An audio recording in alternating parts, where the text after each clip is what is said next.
It's a blast from the past. I was feeling nostalgic today. Part of being sick was I was laid in bed watching TV for a couple days. You guys know when a big fella gets sick, we turn into the biggest babies and we just fall apart. Well, I'm one of those guys. You can cut my finger off or hit me with a tractor or something, I'll be fine. But a little cold, common cold, and I'm done.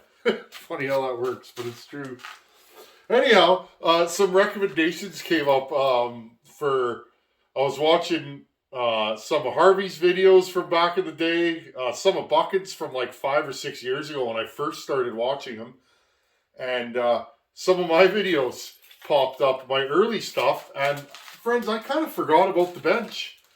This is where my channel started. Some of you have been here long enough that you remember me standing at this bench. I used to mount the camera to the vise there and shoot sideways all the time before I had a tripod or really any idea what I was doing. So I felt like shooting a video from the bench. This is where I tear saws down that are really dirty. So kind of cool to be back here. Nothing's changed. It's exactly the way as it was. And we did some work on this bench when Buckin and Morgan were here, if you guys remember. Anyhow, couple little things. This clippy thing on this 357, that is driving me nuts. And funny story, friends, I'll bring you guys in. I had one in my parts stash. So this thing here has been sitting in front of my radio for, I don't know, 2 years, maybe. If you guys look at the old videos, you will see this orange clip sitting there. And funny story is, that's exactly the clip that I need for this saw.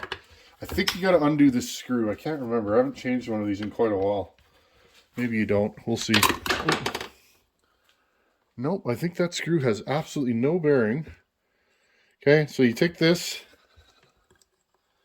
and I think it kind of, oh, there we go. It clips through. I'll take my screwdriver in here.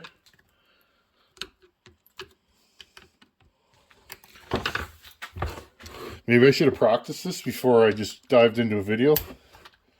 Okay, let's see if we can do this. Obviously, it's made to not come out easily. You guys finding this amusing? I certainly am. There we go. So there you go. I just have to straighten it out. Yeah, I'll put the screw back in. I'm kind of thinking about what I want to do to this 357. First off, I want to run it. She's ready to go on the wood. Next time I go cutting, I will definitely rock the 357. Yeah, so that's the same. Okay, put this top cover on. I have 357 and 359 body parts and stuff like that. I don't know why, because I've never had... Oh yes, I do know why, because I bought a parts lot one time and those parts are in there. There you go. That's so funny. That's literally been sitting on my bench for years. Also, I don't even know. Yeah. I found a couple, like 3 of these mufflers. I don't know what these are for. Probably 350, 353. Both patterns exactly the same. It's a slightly smaller muffler, but it's hollow. Okay, you can see. I don't know if you guys can see in there. Probably not. There, you see the light? It's a hollow muffler, so this might be a good muffler to mod. Maybe I'll put a second outlet on it. Just depends what I want to do. I could take the outlet off this muffler and put it on this one with some longer bolts, of course. So, but before I do that, I want to run this and see. I want to see what all the hoopla is about. Because let's be honest, friends. Just because there's hoopla over a saw doesn't mean it's going to be the saw for you. If you guys get what I'm saying. I don't know. I used to have a 262, a mint 262, the one with the good carb and everything. And I actually let it go because to me, it was close to the power of a 266. It was close to the weight, but a 266 was just, more saw to me. So I don't know. I'd like that 262 back one day because it's a nice saw and I'd love to run it, but we'll see. We'll see what kind of power this thing has. It's definitely a good runner. And since it's so cold out and I haven't run this today, here, let's see. Choke on. Let's see how this saw starts cold. That's a good saw. Ooh. Got fuel in here? I bet you we don't have any fuel. No, we got fuel in here. Oh. Hey friends, just because it's funny. And Jason Mercer told me, but I totally forgot. Look. Whoops. That, friends, always check for paper towel. Actually, somebody else I know told me the same thing today. They're like, I've been running this saw with paper towel in the fuel tank. Oh, that is funny. Oh, no harm, no foul. It's my saw, so. What about the oil tank? And he told me about it, friends. I got so excited when I fired this saw up that I was like, yippee. Oh yeah, there's one in there too. I haven't put any oil in it yet though. Yeah, right there. I usually don't oil these things until they're ready to go on the wood because to me, it's just going to oil all over my bench and make a huge mess. Wow, that is hilarious. Of course, Jason Mercer ships saws all the time. It's not, he knows what he's doing. Anyhow, let's start this thing again and see if it runs better. That was a good start. That tells me the saw's rich, but then when I fired it up, it's almost acting lead. Ooh, no rim. Perfect. Okay. My tuning screwdriver's in my truck. There we go. That'll probably do it. I got one here? Yeah, perfect. Okay. Let's fire this thing up again. I'm going to try choking it one more time.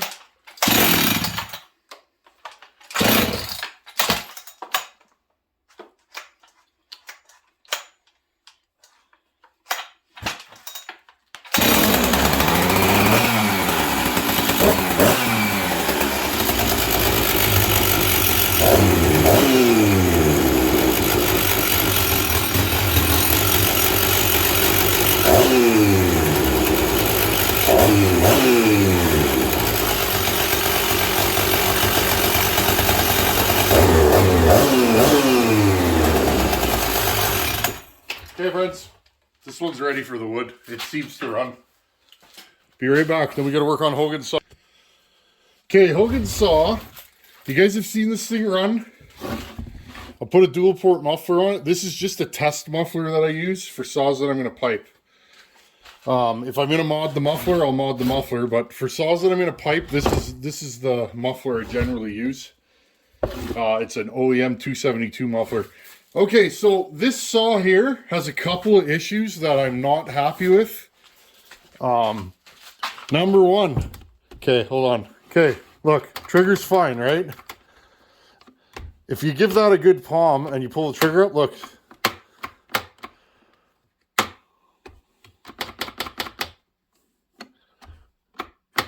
I don't know what's going on, friends. I can't leave it like that. There you go. This saw's pegging sometimes where it's like just pinned, you know. You give it throttle and it just goes to the absolute moon and it sticks there. I thought I had it fixed the other day, but so I'm gonna have to drive these pins out and see what's going on in there. Never a fun job, but we'll do it together and it should work. Number two, I'm gonna pull the top cover off. Part of you guys enjoyed that bulletproofing video. I mean, problems can always happen to these saws. You never know, right? But the more things you touch and replace and, you know, have a look at, the better on these old saws.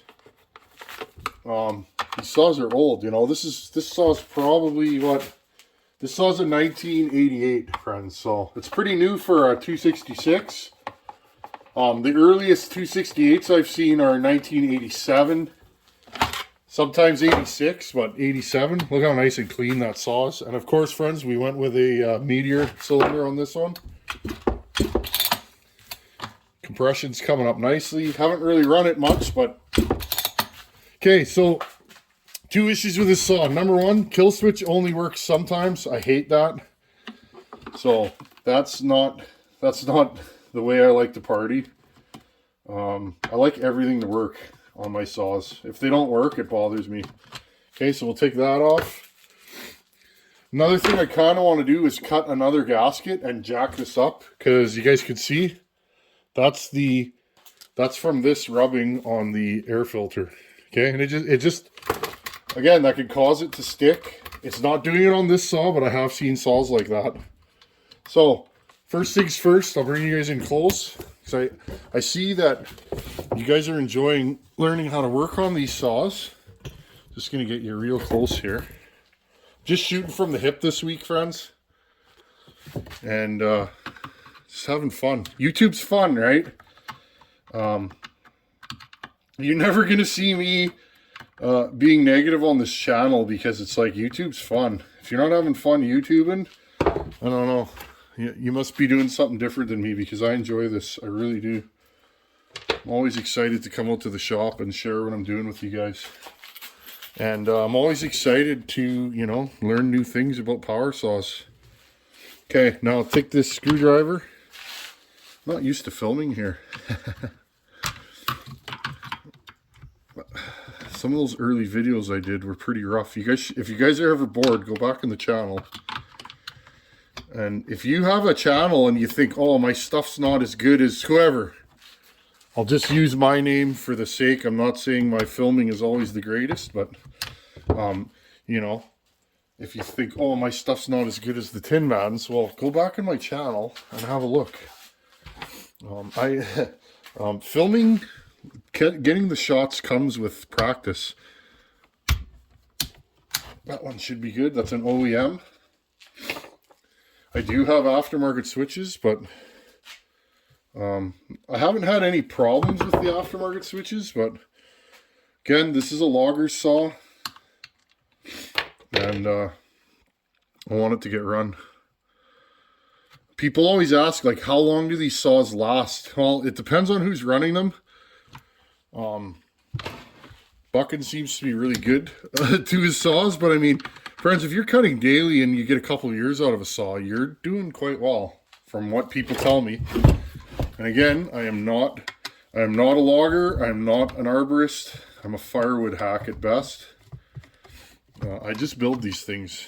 I wish I could run them every day, but that's not the way. My place is to be a builder, not to be a runner. You guys see though, I do really enjoy running saws. I get giddy every time I fire one of these up and go do some work with it. It's very enjoyable. Okay, so the other problem with this is the coil wire. Turn your guys' light on there. There you go. The coil wire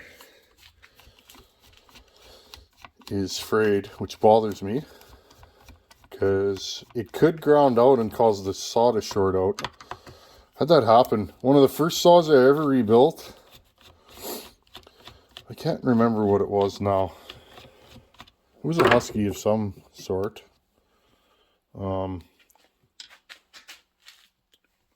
have been my 365. I just got the saw running. It was like the second day I had it. I was cutting ash in the back 40, back when we had ash here. And see how frayed this is? I wrapped it with tape just to get the saw running. Sometimes I will just throw a saw together just to see what it's going to do. I don't like changing. Sorry, there you guys go. I don't like throwing parts at a saw. I like to see what a saw was doing before I work on it, if that makes sense. I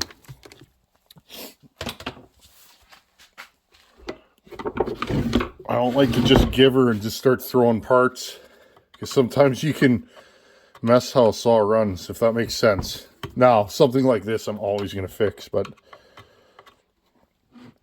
I want to get the saw running and then do a day or some time of fixing the issues. Okay, I'm just showing you guys. Just give me a second here. Okay, there we go. I took the ground wire off right here. And then, boom. That actually sparked. That's hard metal on that coil. Okay, now this is a two-piece coil and trigger.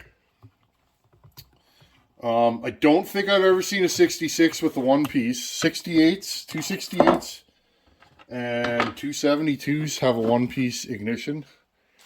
Okay, there you guys go. So what I'm going to do is I'm going to look for one with the same part number on it. That's kind of same thing. I changed the flywheel on this saw. I want one with the same part number. So I went through my flywheel stash until I found one that matched. They seem to run better like that. Maybe, I don't know, but just in my opinion, they run better when you have matched parts. Okay, now I could still replace this. So the part number on this one is 100-74801. 100-74801. So we'll use this coil. I don't know if this coil is any good, but we're gonna find out because I some of these parts I've just bought. I buy parts off people all the time, and it's like this was in a bag, so we'll try this out. Okay, a little Loctite on these. Make sure the magnets are away. Normally I lay the saw on its side to do this. Always put Loctite because sometimes coils will back off and they'll hit the flywheel. But yeah, I was saying earlier that one of the first saws I built, or first Huskies I built, I should say, this got sucked in and grounded out on the flywheel, and I thought I blew the saw up because it went ka-clank. And I didn't blow it up. I just temporarily shut it off. Always keep business cards.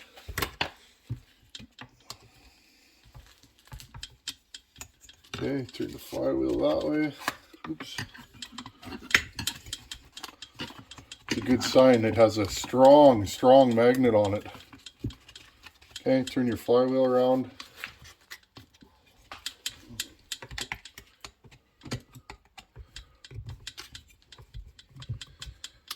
Hold it tight against there. How many of you were here when I shot at the old bench? I can't even remember when I changed. That's going back probably almost 2 years, year and a half. Okay, brown wire, which is your ground, goes here. As you try and pull it back to line up with the hole. There you go. Now this is a funny arrangement. This actually screws into plastic and screws these two together.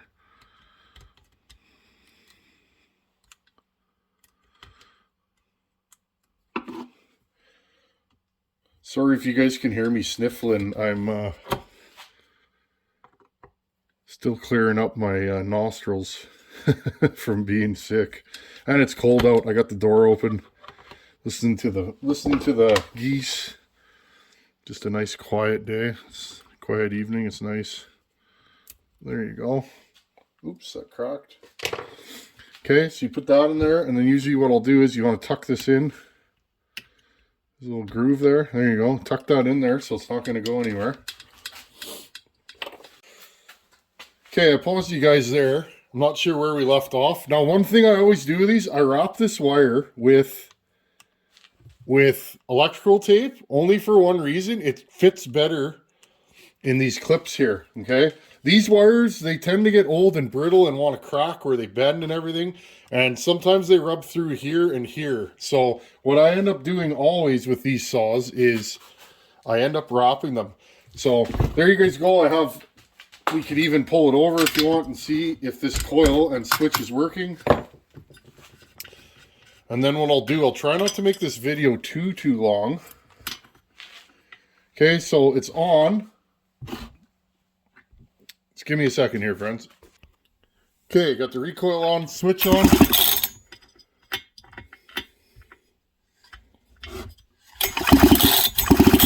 Switch off.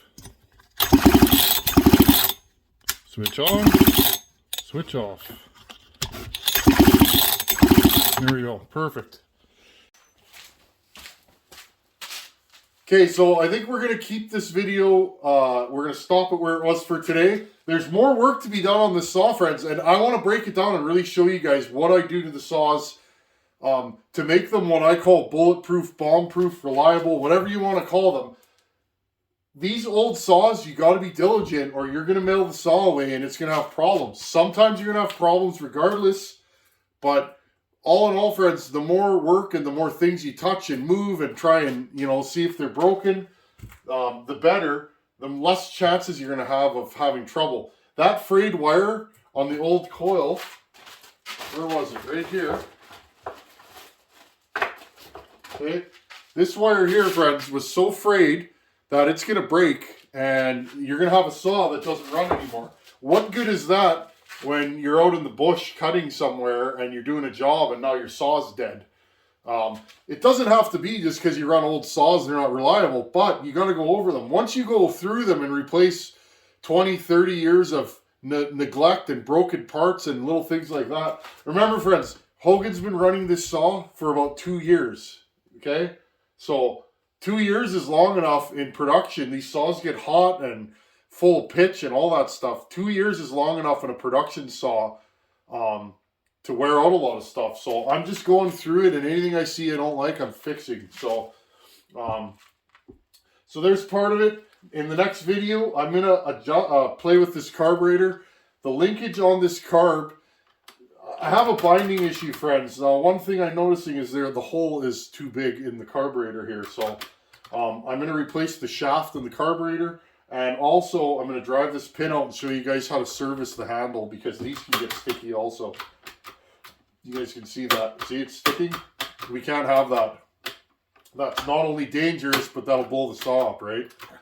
If something happens and it gets stuck and, you know, and pinned for too long, now you just pop the saw because you neglected servicing the handle. So, anyhow, friends, nostalgia. I'm loving being back at the old bench. I'm going to do some more videos here. Probably the next one, since we're already here, we'll do it there. But anyhow, friends, thanks for watching.